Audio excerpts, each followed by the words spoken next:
Oil is found in only a few hills and valleys throughout the world, mainly in the United States, Canada, and Mexico, in Peru and Venezuela, in the Balkans, along the Persian Gulf, and in the Dutch East Indies.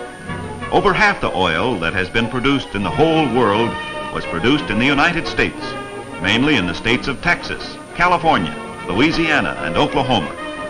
The story of how oil is brought up from far down in the earth is exciting. The products of oil or petroleum are necessary for us to live the way we do today. We need gasoline to run our automobiles and airplanes, fuel oil to run our modern trains, kerosene to heat our houses, and of course we need the oils that keep our powerful machines running. Bob Gaffner lives near the oil fields and likes to watch the men drill for oil. The high towers or derricks are needed to lift the long lengths of pipe over the wells. Here the men are lowering the drill pipe into the well.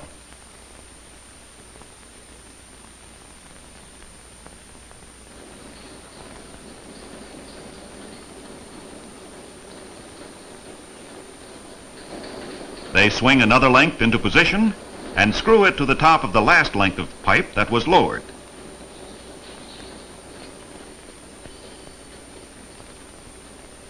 The men use a large wrench called a tong to screw the lengths of pipe together. The pipe is slowly lowered into the well by the large yellow pulley or block. As the hole becomes deeper, more lengths of pipe are added at the top. They drill deep enough to find the oil deposits.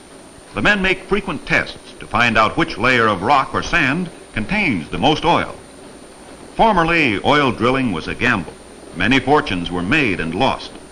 It is still a hazardous occupation, but with modern scientific methods for finding the oil and with the improved drilling machinery, there is a far greater chance for success when they drill. Bob asks why the men wear metal hats. Well, that's easy. Tools might be dropped accidentally by the men who work at the top of the derrick. The hole is actually drilled by a square pipe called a Kelly that is always fastened on the top of the drill pipe. The Kelly fits into a strong table that is turned round and round by powerful engines. This turns the drill at the bottom of the well. As the hole becomes deeper, more drill pipes are added. The piece of machinery that digs the hole at the bottom of the drill pipe is the bit. Jerry shows Bob a bit. The sets of teeth turn round and round to dig the hole, just like claws. It is said that oil hunters never can be sure of a strike until the bit cuts into the oil sand or oil rock. Notice the large center hole. Mud and water are washed with great force from the top of the Kelly down the center of the pipes through this hole in the bit. The water and mud clean off the teeth of the bit and contain chemicals that make the mud in the hole form a hard crust that seals up the hole. This prevents cave-ins and keeps the water and gas in the different layers of earth from pouring into the well and stopping it up. Notice how clean the engines are. When the men have finished drilling a section of the well, they build the permanent well to this depth. The permanent well is made out of heavy pipes called casing. Thus they alternate the drilling and the laying of the permanent pipe. The lengths of pipe are screwed together with a tong in the same way that the drill pipes are screwed together. The men step back out of the way of the machinery to avoid accidents. And now the large pipe goes down. Just think, sometimes these pipes go 3 miles down into the ground.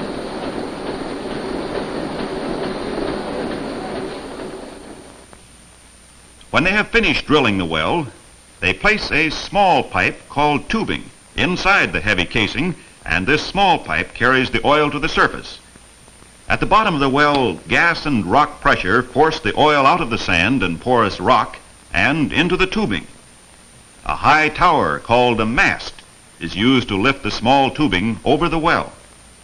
The derrick man at the top of the mast fastens the tubing in the block and swings it over the well. The men screw the length of tubing together and signal a driller who runs the engine to lower it into the well. When the well is drilled, the pump will be put in position on top.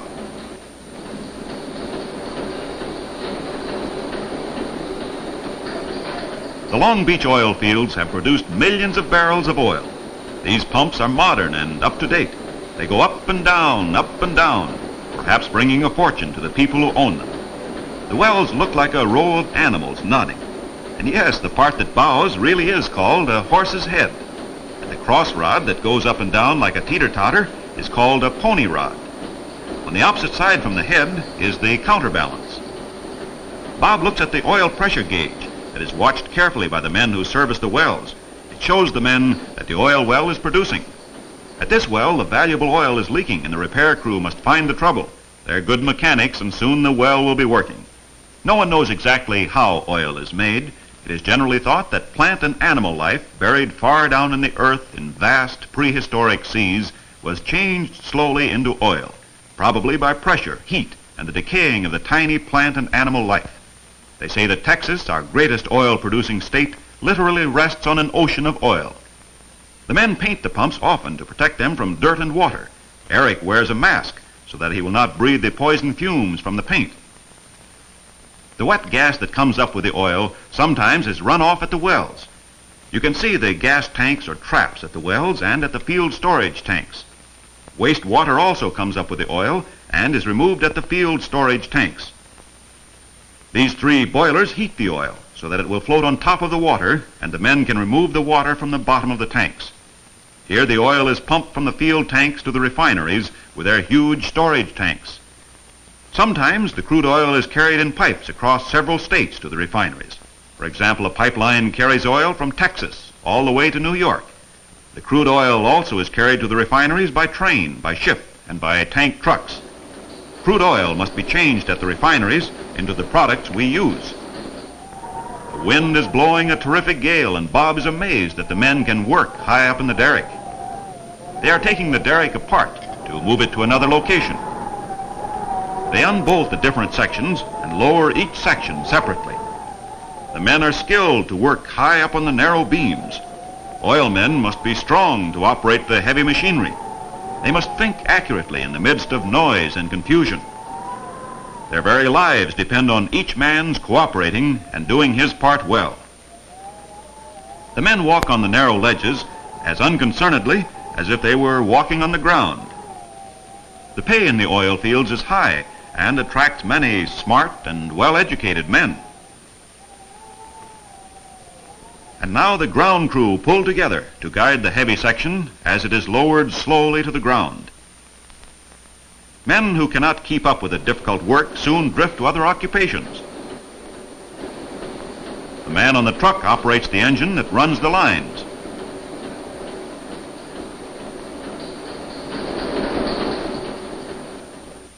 They unscrew the bolts on another section. This well produces a large quantity of oil, and the men will replace the old pump with a modern one. And down comes another section.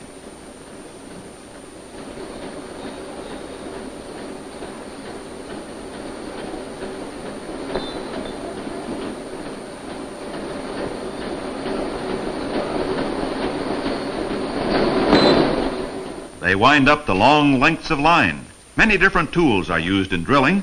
They are always kept in order, ready for the next job. There is a special place on the truck for each part of the machinery. Bob hears the fire engines. Better hurry.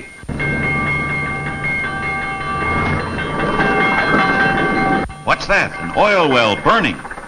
Just think, right on the ocean beach. Thousands of dollars worth of oil burning up. The men fear the whole oil field will catch fire, and they are working desperately to prevent more loss. Large fire trucks stand in line to take turns pouring chemicals on the flames. The fire finally was put out by pouring water from the well next to it into the bottom of the well. This meant the temporary loss of the other well, but prevented the fire from spreading to the rest of the field. Oil is one of our most important natural resources, and it is necessary to be careful of our supply and save it in every way we can.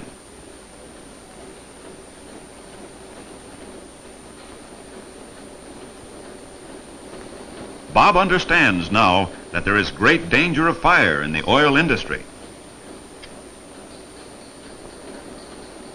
Every fire precaution is taken on the docks, where the drums of oil are stored for shipment to the countries that need oil. There are many large countries, like France and Germany, that do not have oil and must ship it in from the oil-producing countries. England does not have oil, but the British Empire controls many of the foreign oil fields. There is oil in Canada. The Americans, the English, and the Dutch have found and produced most of the oil in the world. Bob likes to ask the oil man questions about oil. Here the longshoremen are loading a freighter bound for France. Oil is the largest export from the ports of Long Beach and Los Angeles. They ship oil to Oregon, Washington, Hawaii, and the Orient. $200 million worth a year. Bob thinks the oil drums look like bright colored toys. He would like to try to ride one of the rolling drums.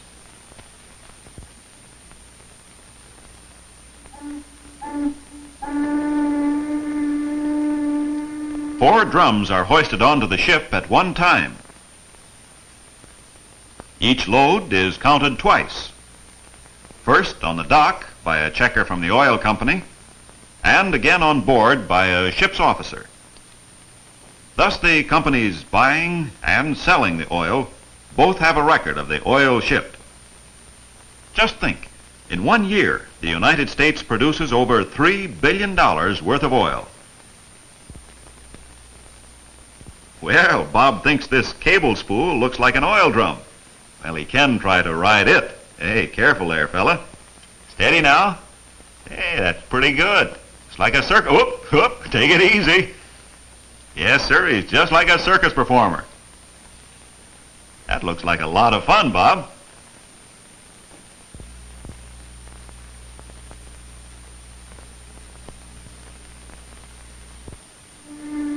A large tanker steams into port.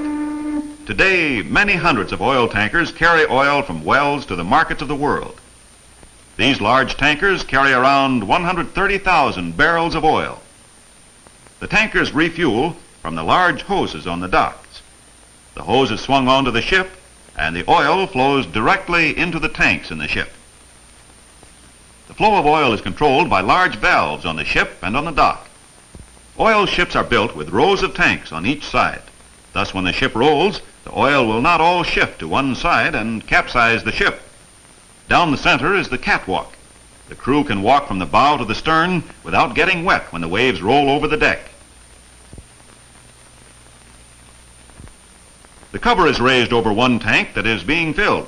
The men watch the oil gauge to see when the tank is full.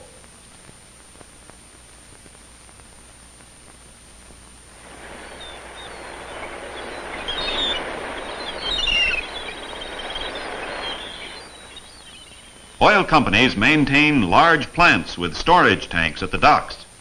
1 million men work in the oil industry. In front of the freighter, an oil barge is loading. These barges carry oil to the ships. Often, they refuel the ships at their own docks, but sometimes the barges refuel ships far out in the bay. When a ship drops anchor in the harbor and refuels there, she is said to be at bunkers. The oil is piped through the heavy hoses from the barge to the ship.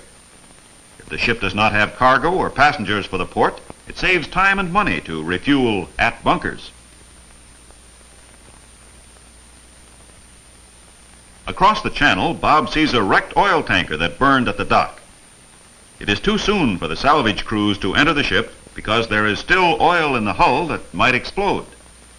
No one knows what caused the terrible explosion. Many were killed instantly. Others had to dive into the water covered with flaming oil and swim underwater to safety. Just think, one match thrown carelessly away could have caused this huge explosion. We understand now why the oil docks are built away from the mainland and why the refineries are built away from the docks. Near his home, Bob likes to stop by the garage and watch the men work on the cars. Bill, the mechanic, tells the boys how he fixed the broken oil line caused by a bad bump. Bob's friend works here after school and on Saturdays. Bob wishes he knew as much as Teddy about a car.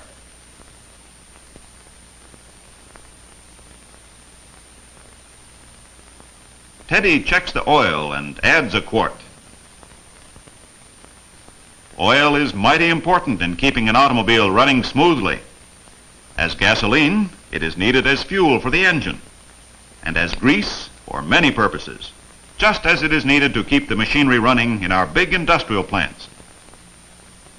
The silver towers that make the refineries look like fairyland castles really are places where the oil products are made. The crude oil in the towers is heated by steam, which is piped to the top of the towers. The different degrees of heat and pressure break up the crude oil into many different products. The lighter products go to the top of the towers. Gasoline is the lightest and can be run off the top. Next is kerosene, and so on down the length of the tower. Bob tries to understand what oil means to us today. Why, oil changes miraculously into power. Power to run the giant plants that make the things we need and use. Power to speed our modern trains, ships, airplanes, and automobiles. Oil is a great industry, supplying the needs of people throughout the world.